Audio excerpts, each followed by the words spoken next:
Hi guys, so I wanted to do a little video. Since the quarantine has happened, there have been a lot of people who have committed suicide. So we're going to talk about suicide today. Alright, so recently one of my parents' friends had a family member. I think it was her brother. Not 100% sure, but they committed suicide. And there's been kind of an issue with that because of the quarantine. People are very lonely and they don't have their usual social interaction with people or have their the support system that they would usually have, because most of the time when you leave the house there's some kind of positive interaction, whether it's just some stranger smiling at you as you go by or saying hi or something like that, but with all of us being inside all the time, we don't really have the pleasure of getting those small interactions right now with positive affirmations and things like that. So the first resource I want to go over is the suicide hotline, and their phone number is 800-273-8255, and this is a 24/7 number that you can call obviously any time of the day to speak to a licensed professional, and they are just there to help you. It's completely confidential. They can help you find other different ways to cope and stuff like that, and let you know resources that you have available and things like that. The next one I want to talk about is having friends and family. So a lot of times suicide derives from depression. I mean, that's kind of the connection we've all heard and stuff, and there's pretty much always some kind of depression going on. But allowing family and friends to know that you struggle and to be there for you and help, even if you just set up a thing with a grandparent or best friend where you guys talk 1-2 times a week, and just chit chat, that can help so much. But you need to have somebody that you can be honest with about your feelings and what you're going through. The next I want to talk about is getting a therapist or a psychiatrist. The difference between the two: a therapist, also known as a psychologist, depending on their degree level, they are able to help you work on changing your way of thinking of things and helping you learn new coping skills and stuff like that. A psychiatrist is pretty much strictly medication and diagnoses.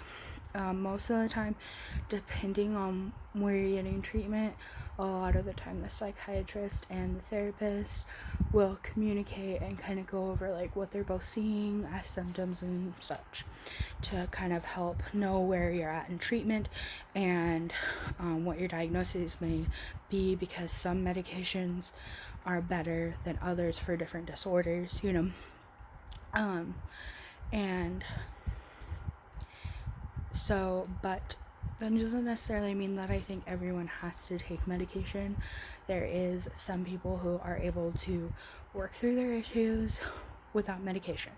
For me, that was not the case. I needed that medication to take the edge off of everything so that my anxiety could be at a level where I had the ability to be rational and implement those coping skills and stuff like that. And then a lot of people do that when they're in their crises mode per se, and it helps like lessen the anxiety and depression to kind of be able to just put in those things, and then they're able to cut back on the medication slowly and implement them more and more. And I hope that makes sense. Eventually get off of it if they want. So there's that.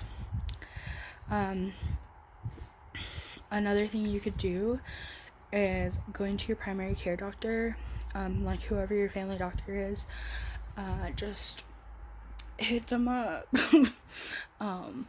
They can sometimes, if you're interested in medication and can't afford a psychiatrist, they can sometimes do medication just kind of depending on the severity of your needs. And then also they can help you know more local resources that they may have. And for all you know, like my PCM, I didn't know until like I brought things up to her, but she ran a support group and did different classes on like how to meditate and stuff like that, you know, like, and they were all free if you were patients. So yeah.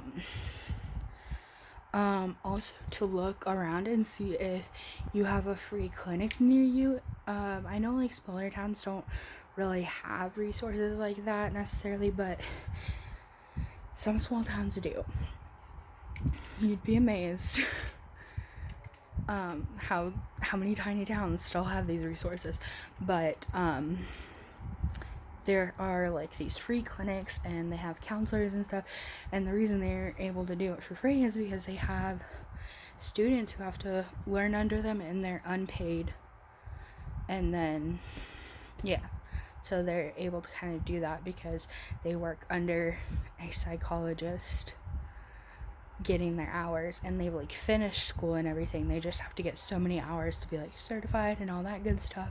And then they just kind of share what you've said with the other doctor, and they do let you know that if they're gonna do that, they do let you know before you do that hey, is it okay if I discuss your situation with my superiors? You know, that's just kind of how it works here, you know.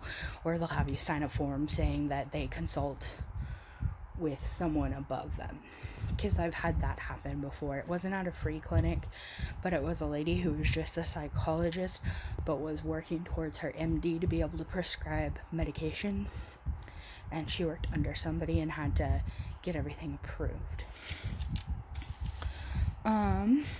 So the final option that you have is the ER, or call 911. If you don't think you can keep yourself safe, call 911, take yourself to the closest ER, and just be honest with them. If you can't vocalize it, and I think it's very important to write it down on a sheet of paper so that you can hand it to somebody, because sometimes when we're that emotional, it's really hard to verbally and coherently say what you want. Like when I'm really upset and crying and like, you know, just have all this going on in my head, it's really hard for me to speak, if that makes sense. So yeah, that's always a final option. I do want to warn you that there is a chance that they'll keep you there for a few days, and just kind of depends on how much of a danger they think you are to yourself or others. So they can keep you for up to 72 hours, just depending on what your symptoms are. That's it. So what to do like while you're at home trying to battle these. So when you start feeling this way, it's important to have distractions in place. So some of them that I use when I'm having a rough time is like coloring. I have an adult coloring book. It's one of those, it's a swearing adult coloring book. I was so excited when I found it. A favorite TV show, but it needs to be something light and funny. Like don't be watching some crime show or something super depressing where people die, or, you know, like, don't do that to yourself. Keep it on an up note. Watch something comical. A book, same thing. Make sure that it's fun, exciting, or even just academic. Like, it doesn't have to necessarily be comical. Just make sure it's not negative. We want as much positive in as we can. And if you're a Christian, a good one to turn to is the Bible. I mean, there's so many different stories about people who have trials and tribulations and how God got them through that, so that's a great resource in my opinion. Like I said, I know not all of you out there are Christians, but I am, so I do highly recommend that book. And then crafting. You don't have to be a crafty person, but there's Pinterest. You can do little things here and there that are fun. It doesn't have to be perfect.